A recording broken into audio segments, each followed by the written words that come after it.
ರಸಮು, ಬೇಳೆ ಸಾಂಬಾರು ಆ ರೀತಿ ಏನಾದರೂ ಮನೇಲಿ ಮಾಡಿದಾಗ ಈ ಬಾಳೆಕಾಯಿ ಫ್ರೈನ ಸೈಡ್ ಡಿಶ್ ಆಗಿ ಟ್ರೈ ಮಾಡಿ.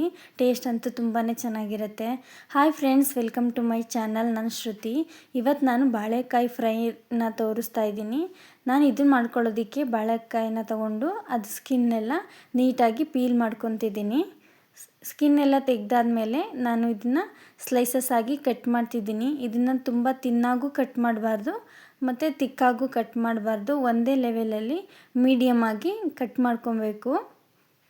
ನಾವು ಬಾಳೆಕಾಯಿ ಬಜ್ಜಿಗೆಲ್ಲ ಕಟ್ ಮಾಡ್ಕೊತೀವಲ್ಲ, ಆ ಸೈಜಲ್ಲಿ ಕಟ್ ಮಾಡಿಕೊಂಡ್ರೆ ಸಾಕು. ನೋಡಿ, ಈ ರೀತಿ ಸ್ಲೈಸಸ್ ಕಟ್ ಮಾಡ್ಕೊಳ್ಳಿ. ನಾನು ಸೈಡಲ್ಲಿ ತೋರಿಸ್ತಿದ್ದೀನಿ ಹೇಗೆ ಕಟ್ ಮಾಡಿದ್ದೀನಿ ಅಂತ. ಬಾಳೆಕಾಯಿ ಕಟ್ ಮಾಡಾದ್ಮೇಲೆ ಇದನ್ನು ಮ್ಯಾರಿನೇಟ್ ಮಾಡಬೇಕು. ಇದಕ್ಕೆ ನಾನು ಖಾರಕ್ಕೆ ಅನುಗುಣವಾಗಿ ಅಚ್ಕಾರದ ಪುಡಿ ಹಾಕ್ಕೊಂಡಿದ್ದೀನಿ. 1/4 ಸ್ಪೂನಷ್ಟು ಅರಿಶಿನ ಮತ್ತು 1/4 ಸ್ಪೂನಷ್ಟು ಗರಂ ಮಸಾಲೆ ಮತ್ತು ಟೇಸ್ಟಿಗೆ ತಕ್ಕ ಹಾಗೆ ಉಪ್ಪು ಹಾಕಿ ಚೆನ್ನಾಗಿ ಮಿಕ್ಸ್ ಮಾಡಬೇಕು. ಎಲ್ಲ ಸ್ಲೈಸಸ್ಗೂ ಮಸಾಲೆ ಹಿಡಿಬೇಕು, ಆ ರೀತಿ ಚೆನ್ನಾಗಿ ಮಿಕ್ಸ್ ಮಾಡಬೇಕು.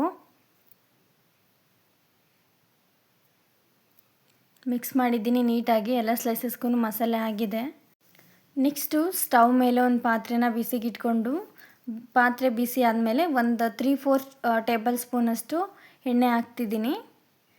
ನೆಕ್ಸ್ಟ್ ಒಂದು ಅರ್ಧ ಟೇಬಲ್ ಸ್ಪೂನಷ್ಟು ಸಾಸಿವೆ, ಅರ್ಧ ಟೇಬಲ್ ಸ್ಪೂನಷ್ಟು ಜೀರಿಗೆ ಮತ್ತು 1 ಒಣಮೆಣಸಿನ್ಕಾಯಿನ ಕಟ್ ಮಾಡಿ ಹಾಕಿದ್ದೀನಿ. ನೆಕ್ಸ್ಟು ಈ ಮ್ಯಾರಿನೇಟ್ ಮಾಡಿರೋಂಥ ಬಾಳೆಕಾಯಿನ ಹಾಕಿ ಚೆನ್ನಾಗಿ ಫ್ರೈ ಮಾಡಬೇಕು. ಇದಂತೂ ತುಂಬಾ ಬೇಯಬೇಕು ಅಂತ ಏನಿಲ್ಲ, ಒಂದು 2-3 ಮಿನಿಟ್ಸ್ಗೆಲ್ಲ ರೆಡಿ ಆಗಿಬಿಡತ್ತೆ ಬಾಳೆಕಾಯಿ ಫ್ರೈ. ಒಂದು 2 ಮಿನಿಟ್ಸು ಇದನ್ನು ಚೆನ್ನಾಗಿ ಫ್ರೈ ಮಾಡಬೇಕು ಎಣ್ಣೆಯಲ್ಲಿ.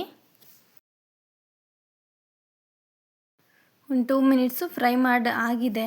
ಈಗ ನೆಕ್ಸ್ಟು ನಾನು ಇದಕ್ಕೆ ಒಂದು ಪ್ಲೇಟ್ನ ಮುಚ್ಚಿ 1 ನಿಮಿಷ ಹಾಗೇ ಬಿಡ್ತೀನಿ. ಈ ಬಾಳೆಕಾಯಿ ಫ್ರೈನ ಮಾಡುವಾಗ stove flame low to medium ಇರಬೇಕು, ಇಲ್ಲಾಂದರೆ ಬೇಗ ತಳ ಹಿಡಿಯೋ ರೀತಿ ಆಗಿಬಿಡತ್ತೆ. ನಿಮ್ಮ ಹತ್ರ ನಾನ್ ಸ್ಟಿಕ್ ಪಾತ್ರೆ ಇದ್ದರೆ ಅದು ಬೆಟರ್ ಈ ಬಾಳೆಕಾಯಿ ಫ್ರೈನ ಮಾಡ್ಕೊಳ್ಳೋಕ್ಕೆ.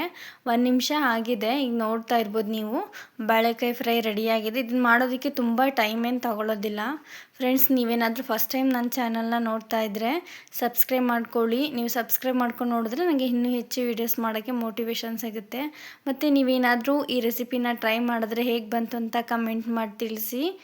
ಹಾಗೆ ಈ ವಿಡಿಯೋ ಇಷ್ಟ ಆಗಿದ್ದರೆ ನಿಮಗೆ ಲೈಕ್ ಮಾಡೋದನ್ನು ಮರಿಬೇಡಿ. ನನ್ನ ಚಾನಲ್ನ ಸಬ್ಸ್ಕ್ರೈಬ್ ಮಾಡ್ಕೊಳ್ಳಿ. Thank you for watching.